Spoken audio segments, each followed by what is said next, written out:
Salvação. Glória a vós, Senhor. Louvado seja nosso Senhor Jesus Cristo. Queridos irmãos e amadas irmãs, é com imensa alegria que hoje nós nos reunimos na casa do Senhor para celebrarmos o quinto domingo, assim nós podemos dizer, já que celebramos nas primeiras vésperas no sábado, o quinto domingo da Páscoa, o domingo que o Senhor fez para nós. Para nós cristãos ainda é Páscoa. A Páscoa não terminou, a Páscoa não findou. E o nosso coração hoje se alegra diante dessa liturgia que nós acabamos de ouvir. Eu não sei se você conseguiu prestar atenção em todas as leituras proclamadas ao nosso coração, mas de uma forma muito breve eu gostaria de retomá-las. O Senhor hoje ele faz um convite para cada um de nós que aqui estamos. Eu posso dizer com toda veemência que o fato de nós estarmos aqui hoje, neste sábado, talvez podendo estar em outros lugares, mas o fato de nós estarmos aqui hoje já nos recorda aquele dia, aproximadamente 2000 anos, quando aqueles homens medrosos estavam no lugar menor do que este, chamado cenáculo. E o Senhor Jesus então fez para eles um discurso de despedida. Eu não sei se alguém aqui já teve a oportunidade de, por exemplo, não foi o caso de Jesus, mas fazendo uma comparação, só para que a gente possa entender ainda mais, eu não sei se aqui alguém já teve a oportunidade de antes de um ente querido partir desta vida para a eternidade, dizer palavras lindas para você, e essas palavras são capazes de confortar o seu coração até hoje. Foi mais ou menos isso que Jesus fez com seus amigos. Eles estavam com medo, porque eles sabiam, lá no Evangelho de São João 14, que nós acabamos de ouvir, eles sabiam exatamente que a cruz esperava o seu melhor amigo. E Jesus, vendo o coração desesperado daqueles homens, Jesus disse para eles o seguinte: não se perturbe o vosso coração, tendes fé em Deus, tende fé em mim também, porque na casa de meu pai há muitas moradas. Esse texto ele não é muito estranho para nós, não. Por exemplo, esse texto ele é conhecido como texto de despedida.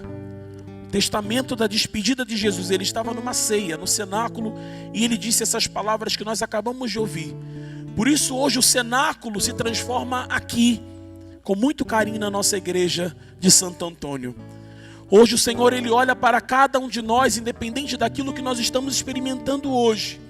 Ele também está dizendo para mim, Padre Roberto, e para você: não se perturbe o vosso coração, tendes fé em Deus, tende fé em mim também. O padre dizia que esse texto ele não é muito estranho para nós, porque, por exemplo, quando nós vamos em algumas exéquias, quando nós vamos em alguns sepultamentos, é muito comum escutarmos este texto também. Dentre muitos, muito comum escutarmos este texto justamente fazendo alusão e trazendo para nós um consolo do próprio Deus. Irmãos, para os amigos que vieram rezar pelos seus entes queridos, a morte, por mais dolorosa que seja na nossa alma, porque perder quem nós amamos é muito difícil, porém, hoje o Senhor está querendo nos ensinar que ela não tem a última palavra sobre nós. Por isso ele disse: tendes fé em Deus, tende fé em mim também, porque na casa do meu pai há muitas moradas, se assim não fosse, eu vos teria dito. E ele continua dizendo: vou para lá preparar um lugar para todos vós. Irmãos amados, irmãos queridos, que essa palavra possa trazer o consolo da nossa alma que tanto precisamos, porque somente consolados pelo Senhor que continuaremos trilhando esse caminho até o dia em que o Senhor também passará nas nossas vidas, nos ceifará desta vida, desta terra, melhor dizendo, e nos levará consigo. Pois bem, meus amados irmãos e irmãs, quando Jesus diz: não perturbe o vosso coração, não se perturbe o vosso coração, Eu faço uma pergunta para você, mas você não precisa responder para o Padre Beto não, mas responda aí para o seu coração.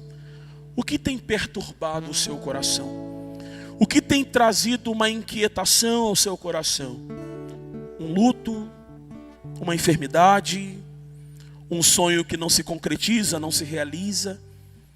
Hoje o Senhor está nos dando a oportunidade de não mais vivermos como perdidos ou desesperados, mas de repousarmos o nosso coração nas mãos dele.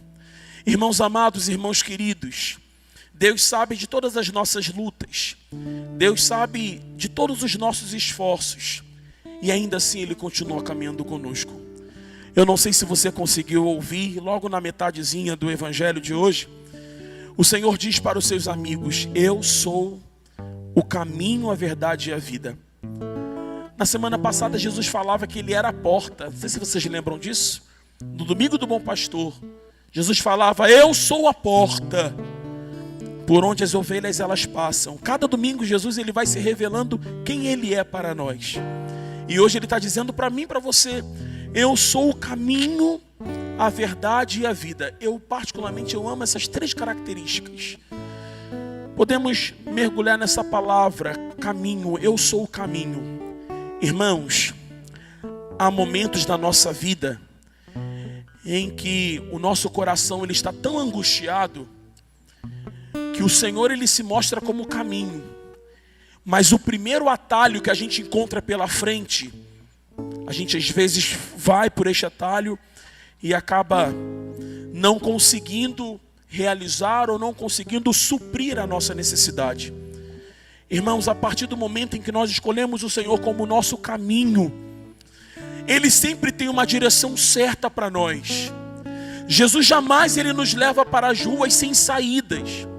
Jesus jamais nos levará para becos estranhos.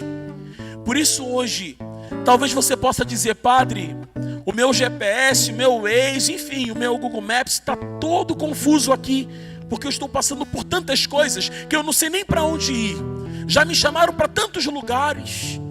Pois bem, meu irmão, minha irmã, hoje o Senhor está dizendo para mim e para você: volta para o caminho. Eu sou o caminho. Irmãos amados, irmãos queridos, Ele diz para nós: eu sou a verdade. Quando Ele diz para nós: eu sou a verdade, Ele não está dizendo que Ele é a verdade subjetiva, mas Ele é a verdade absoluta.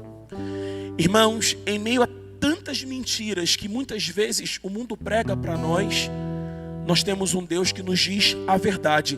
E Ele nos diz tanto a verdade que Ele revela tantas coisas em relação a nós mesmos. Jesus, Ele não barganha a nossa fé. E a Bíblia diz também: eu sou a vida. Eu sou o caminho, a verdade e a vida. Eu gosto muito dessa definição. Se a gente for olhar no grego, no qual o Evangelho foi escrito, se a gente olhar a definição, a etimologia da palavra vida, nós vamos encontrar duas.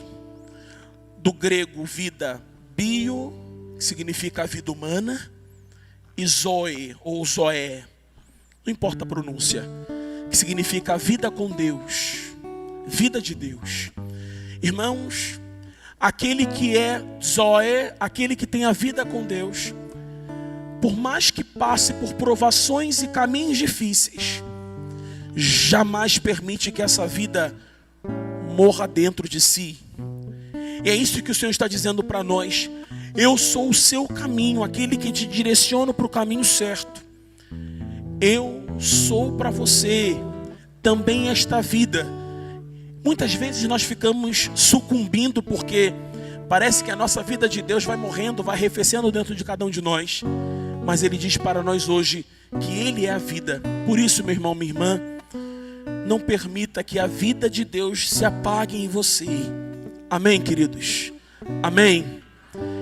Eu sou o caminho, a verdade e a vida.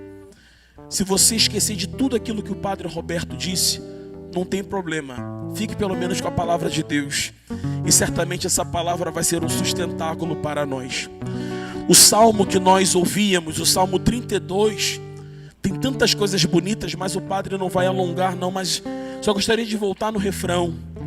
Sobre nós, Senhor, venha a vossa graça, da mesma forma que em vós nós esperamos. Irmãos, eu sei que muitos de nós não temos muita paciência para esperar. É ou não é verdade? Sim ou não? Sim ou não? Maravilha. Ou só acontece com o povo do Caxambi? Não, o povo da Barra também, né?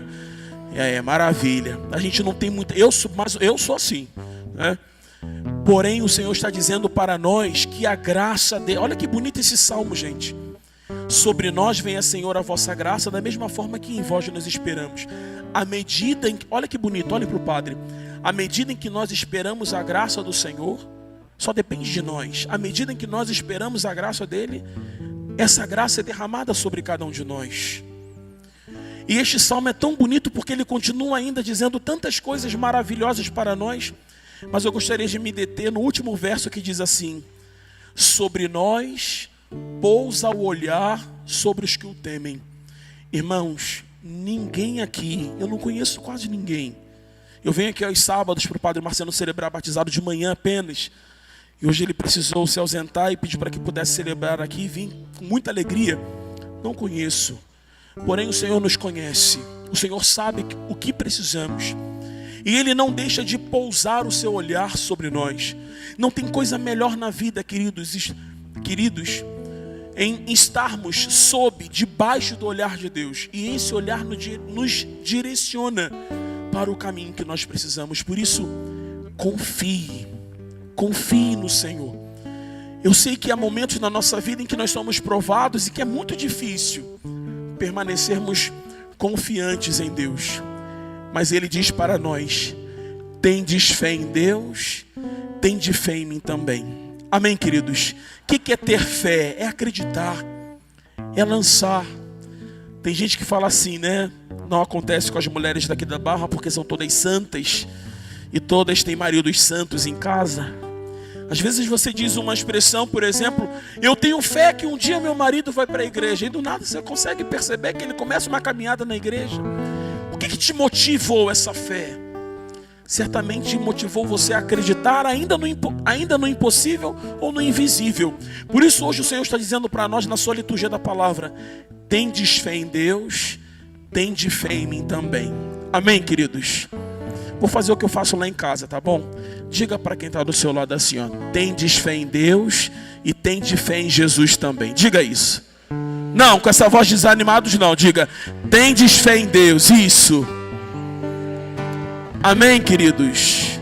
Vocês vão sair depois e falar: ih, teve um padre doido lá em casa, lá na paróquia. Mas guarde pelo menos isso. E certamente o Senhor vai nos continuar nos sustentando. A primeira leitura da missa de hoje, ela parece ser um retrato um pouco da nossa família. Ela começa dizendo assim para nós, a primeira leitura: os fiéis de origem grega começaram a queixar-se dos fiéis de origem hebraica. Queixar-se. Irmãos, há momentos na nossa vida em que nós perdemos tanto tempo em casa se queixando, ou fazendo queixa uns dos outros, que por que não a gente não pede ajuda como os apóstolos? A primeira leitura diz para nós que os apóstolos viram aquela balbúrdia, aquela confusão toda, e eles decidiram dizer: olha, nós estamos precisando de ajuda. Como é difícil, pelo menos eu tenho muita dificuldade em pedir ajuda. Talvez alguns aqui se identifiquem comigo. Porém, hoje o Senhor está dizendo para nós que à medida em que nós contamos com a ajuda uns dos outros, nós deixamos as nossas queixas de lado e permitimos que a ação salvífica do Senhor aconteça nas nossas vidas. A segunda leitura diz também para nós: quem nele confia não será confundido. Aproximai-vos do Senhor, Ele que é pedra viva. Irmãos, quem nele confia não será confundido. Queria convidar você a fechar um instante os seus olhos, a colocar a mão sobre o seu coração, só um pouquinho. Quando a gente fecha os olhos, não significa que nenhuma mágica vai acontecer, tá certo? Mas é para que o nosso coração esteja mais voltado e concentrado diante do Senhor. Amado Jesus, nós fomos contemplados por esta liturgia da palavra, onde o Senhor se revela para cada um de nós: eu sou o caminho, a verdade e a vida. Senhor, vindo para cá, eu tenho percebido, Senhor, que diante das situações, diante das provações, diante das perdas, Senhor, tiveram momentos, Jesus, que eu me senti tão perdido, tão desorientado, sem saber o que fazer, sem saber de onde começar. Mas hoje, Senhor, eu recebo essas palavras como um verdadeiro presente e luz para os meus passos.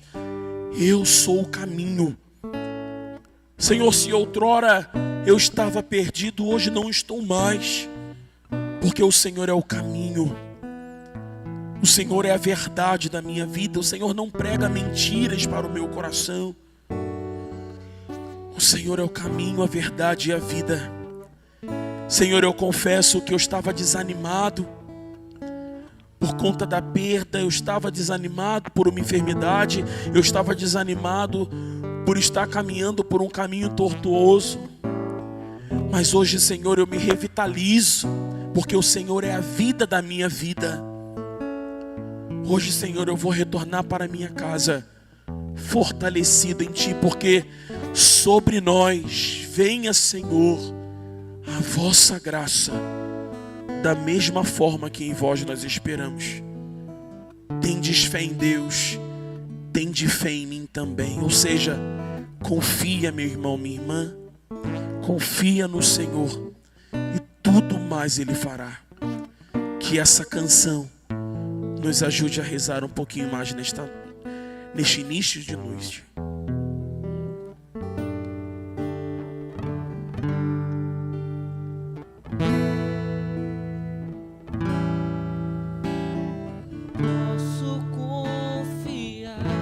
Posso confiar, tudo está em Tuas mãos, Senhor. Como posso ainda me abalar, se minha vida em Ti está? Vamos cantar isso. Posso confiar, posso confiar. Posso confiar, tudo está em Tuas mãos, Senhor. Como posso ainda me abalar, se minha vida em Ti está? Meu lugar em Tua presença,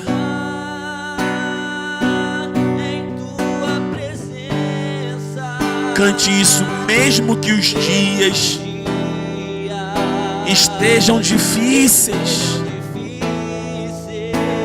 na tribulação. É momento de silenciar e ouvir que Tua palavra é luz para os meus passos. Eu quero convidar a igreja a se colocar de pé. Posso confiar, posso confiar, posso confiar. Tudo está em Tuas mãos, Senhor. Como posso ainda me abalar, se minha vida em Ti está? Posso confiar. Para terminar, posso confiar. Tudo está, Senhor, em Tuas mãos. Como posso ainda me abalar, se minha vida em Ti está? Que o Senhor nos abençoe e nos guarde, em nome do Pai, e do Filho, e do Espírito Santo. Amém. Amém.